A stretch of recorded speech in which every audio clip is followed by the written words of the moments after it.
Hello, and welcome to the first episode of the Awakening Collective podcast. I'm so excited to be here and be starting this, and I'm just looking forward to sharing some perspective, but really ultimately getting a conversation going. So if you've got anything to add, please chuck it in the comments. You can DM me on the Instagrams or email me. I'll put all of the links in the notes.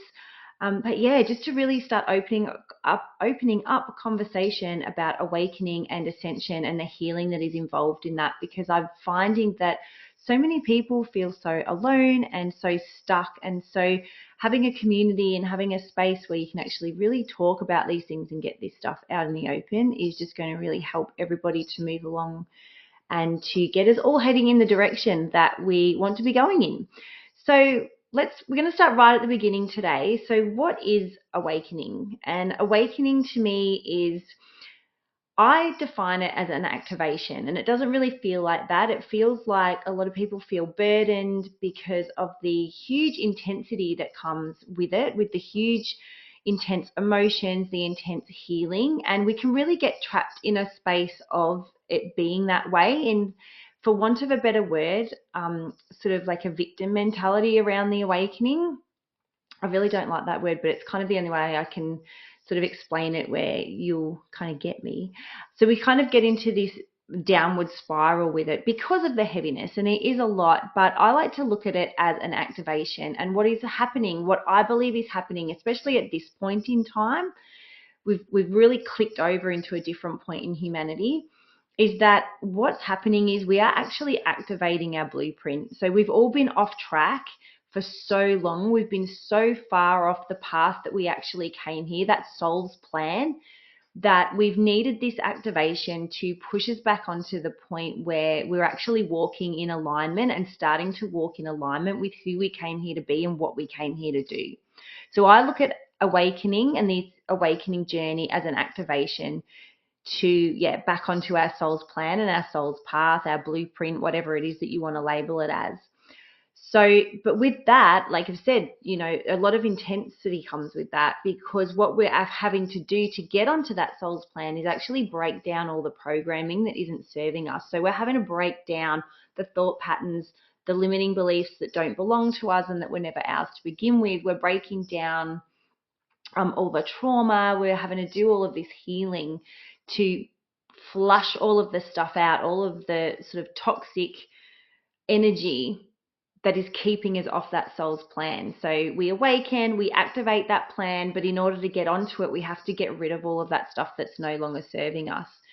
So that we can step into ascension. That's what's happening, right? We're having a massive ascension throughout humanity and on this planet.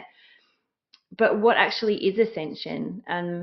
So ascension to me, and what we're moving into, is just a place where we're living in that fifth dimensional frequency. It's a place where we're living in unity, where we're living in love, where we're living in empathy and compassion, and learning how to work together and unite.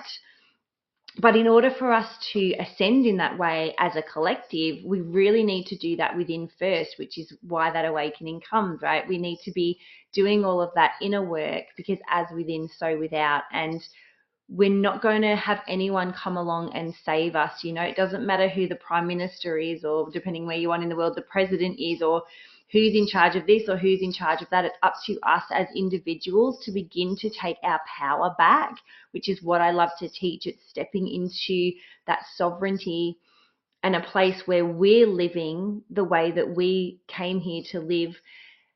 So that we can start living in that fifth dimensional frequency, we need to start individually embodying those fifth dimensional characteristics. And then as we do that, and we can all learn to work together, that's when the ascension of the planet is going to happen. And we do have help in that. There are energy frequencies that are coming down, whether it be through solar flares or whether it be by way of the planetary shifts of bringing in these energy frequencies. But we still have to do the work. We still have to take the action. We can't just sit back and go, oh, well, it's all happening. There's all this energy changing and everything's going to be fine. The reason the energy is changing is because of people doing the work. We need to be making sure that we're making a conscious effort to step into those fifth dimensional characteristics. So With awakening, so in my journey, as I look back on my journey of awakening, I've realized that I went through sort of 5 stages. And I know that if you Google the 5 stages of or the stages of awakening, some people give you 12, some people give you 7, depending on whether it's some like a Buddhism or Tibetan or whatever it is. But in my personal experience, from when I started my awakening, I noticed 5 different stages. And so I'm going to talk about those stages over the next couple of weeks, the next couple of podcasts. And if you'd like to, I've got a 5 stages of awakening quiz that you can go and take. So it'll take you through a few questions. It takes about 90 seconds. And yeah, it'll tell you what stage of awakening that you're in.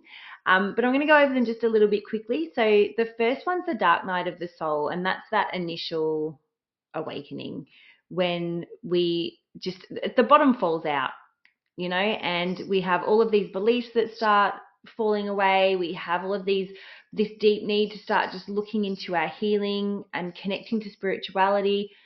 So, if you haven't been spiritual before, it can be a little bit tricky. If some people didn't even believe in spirit before, didn't believe in healing, didn't believe in that energetic side. And so it can be quite a lot. Move into the stage of exploration. So the stage of exploration is when we start really diving into spirituality. We start getting excited about connection, about intuition, about spirit guides, about the energy frequencies of manifestation. And, maybe you start getting into Reiki and like looking at all of these healing modalities. So that's sort of, and also about like who we are and why we're here, and intergalactic stuff, really like diving deep into, what our purpose is. So it's sort of like this really more of exciting and expansive phase, that second phase.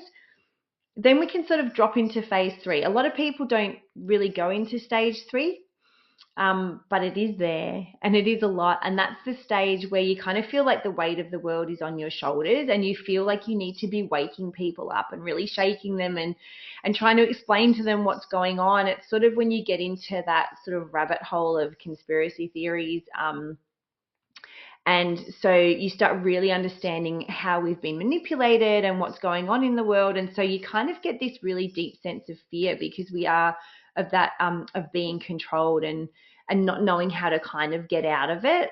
And that's the stage where we kind of start saying about how we just want to go home. We don't want to be here anymore. Like we really become disconnected from humanity and from the planet. And it's a very intense stage. But it's one of those stages that a lot of people go through. And in that stage, I mean, I'll talk about this more in the next couple of weeks, but getting into purpose is really important for this stage and going, okay, well, I've activated my blueprint or my soul plan. What is it that I'm actually here to do? And how am I actually here to help? Because it is a very intense stage when we get into that stage 3. Stage 4 is the self-healer stage. So that's when we start wanting to really dive into our stuff, right? We start really looking into inner child and chakras and healing our energy and Reiki and motherline wounding, ancestral healing. We want to get into those Akashic records and look at all those past lives. And, we really start understanding. We get like a lot more self-awareness on our triggers and what drives us. It's another really expansive stage, of exploring and that self-awareness. So, and we kind of get into like a point of really rolling with self-healing. In the beginning stages, self-healing or the healing that comes along is really hard because we don't kind of know what to do with it or how to handle it.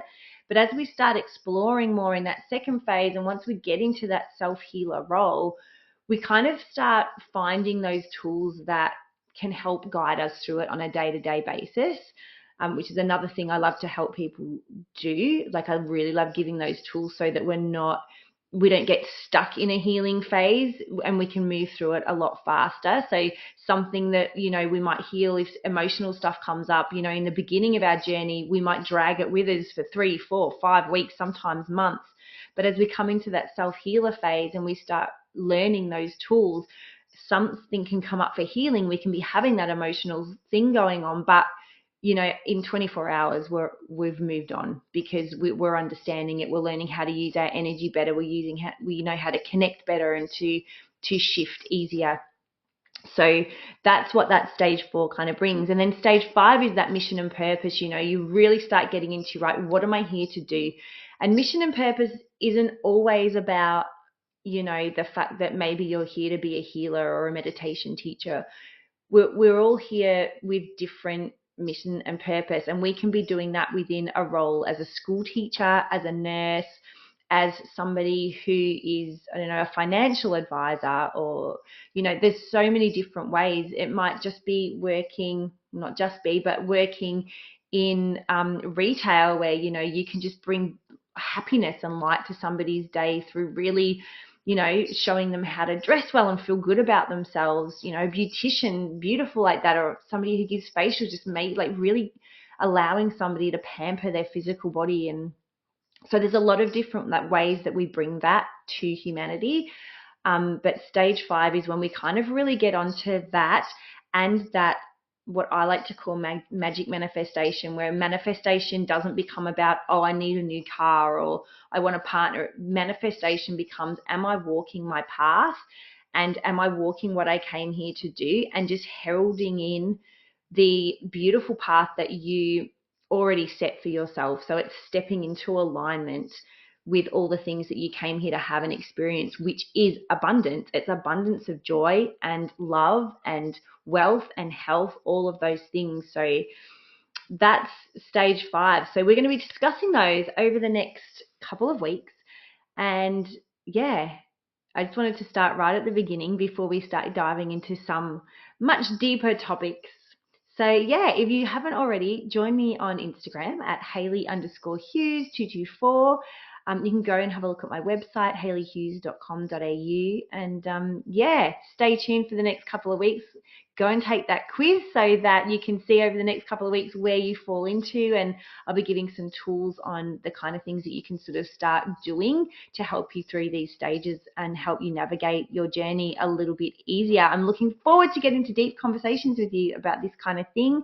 As we move on, we'll talk more about awakening, ascension, healing, and yeah, it's going to be fun. All right, take care. I'll see you next time. Bye.